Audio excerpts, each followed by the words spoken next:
Hubo un tiempo remoto en la historia humana en el que el creador del universo no exigió explicaciones a los hombres por sus pecados. Fue una etapa misteriosa y solemne, donde el juicio no descendía de inmediato, donde la humanidad caminaba a oscuras, guiada por el murmullo de supersticiones y sombras, y el cielo, aunque silencioso, no estaba ausente. La escritura lo llama, los tiempos de la ignorancia. Fue un periodo único, casi secreto, escondido entre los truenos de la justicia divina y el amanecer lento de la revelación plena. En ese tiempo antiguo y primordial, los hombres levantaban altares improvisados. Altares a dioses que no hablaban, esculturas de piedra mudas frente a las cuales se inclinaban. Ofrecían a sus propios hijos como sacrificios a ídolos inertes, figuras talladas en madera o metal, sin llanto ni aliento, y recorrían caminos espirituales sin dirección.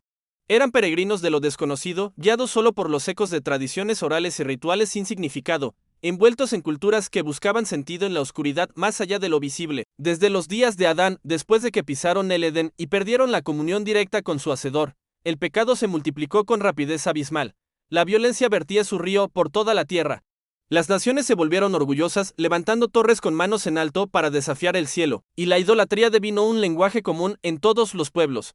Un susurro constante en el viento y en los labios de los hombres, pero detrás del velo invisible de lo espiritual en las cortes celestiales más allá de lo que el ojo humano alcanzaba a ver algo asombroso sucedía. El Dios que todo lo ve, el juez de antaño y protector eterno, decidió esperar. No actuó con la inmediatez que muchos esperaban, no descendió con juicio como una tempestad sobre cada error humano. En lugar de eso, ejerció paciencia eterna, contempló cómo generaciones enteras se alejaban de su diseño original y glorioso, y aún así retuvo su mano redentora. Retardó el estruendo de su justicia soberana. ¿Por qué lo hizo? Porque Dios, en su perfecta sabiduría, entiende el peso insoportable de la ignorancia. No todo pecado nace con la misma raíz ni genera la misma culpa cuando no se conoce la verdad. La luz que se ha recibido determina la responsabilidad que recae sobre el corazón humano. Por eso, en ese tiempo primigenio, cuando aún no había ley escrita ni profetas enviados, cuando el eco de su voz aún no retumbaba en cada valle y montaña, cuando la revelación divina solo era un murmullo, Dios eligió pasar por alto muchos errores humanos, no porque los aprobase, sino porque aún no era el momento designado para el pleno entendimiento revelado. Como un padre omnisciente que observa a su hijo pequeño equivocarse sin comprender, Dios contempló desde la eternidad cómo los pueblos erigían figuras de piedra como si fueran dioses. Ofrecían incienso a las estrellas que iluminaban las noches, abrazaban mitos que desviaban su mirada del Creador y rendían culto a fuerzas oscuras sin saber su nombre. Y aún así, no los destruyó, porque sabía que todavía faltaba el momento en que hablaría con claridad, en que se haría entender sin duda, que se revelaría con autoridad divina. Pero ese tiempo misterioso había de terminar, con el nacimiento del Mesías prometido, la palabra, eterna y viva. Se hizo carne y habitó entre los hombres. El silencio de siglos se rompió con un llanto en el pesebre. La luz irrumpió en la oscuridad con un brillo humilde en Belén. Y los tiempos de la ignorancia llegaron al ocaso. Ya no era necesario adivinar. Ya no había que buscar con antorchas espirituales en la nada. El camino fue trazado. La verdad comenzó a caminar sobre el polvo de Galilea.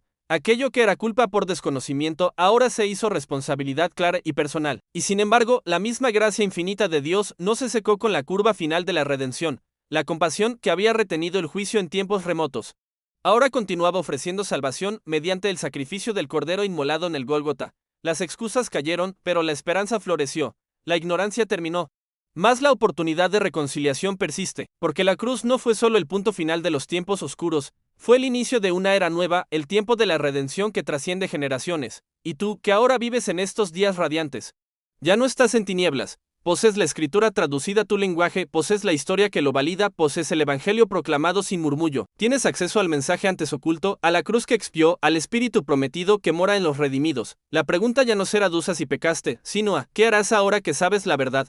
¿Responderás al llamado que cruzó siglos y llegó hasta ti en este momento exacto? Los tiempos de la ignorancia fueron una pausa divina, un latido de paciencia, una muestra del latido compasivo del corazón eterno. Pero esa pausa ya es historia. Hoy vivimos en días de luz y responsabilidad, donde cada vida es llamada a la rendición consciente, y aún así, la misericordia de Dios no ha cesado, porque si Él fue tan paciente en el silencio y en la sombra, ¿cuánto más generoso será con aquellos que, con corazón sincero, se postran y responden al conocimiento revelado? Y si tu corazón se inquieta, si tu alma reconoce una voz más allá del ruido, si algo dentro de ti anhela una respuesta, entonces escucha este susurro eterno. Dios no pasó por alto la ignorancia hasta que envió a su Hijo. Dios no ignoró el pecado, sino que lo cargó en su cuerpo. Dios no te castigó en tu oscuridad, sino que te ofrece luz ahora. Esto no es un relato lejano. No es una historia irrelevante. Es tu historia. También una historia entrelazada con el aliento divino, con la llamada que aún resuena. Y si eliges caminar en esa luz, serás un testigo de que la paciencia de Dios no fue silencio muerto, sino la antesala de un grito de esperanza que sigue resonando. Ven, yo te guardaré. Esto fue Alerta Bíblica.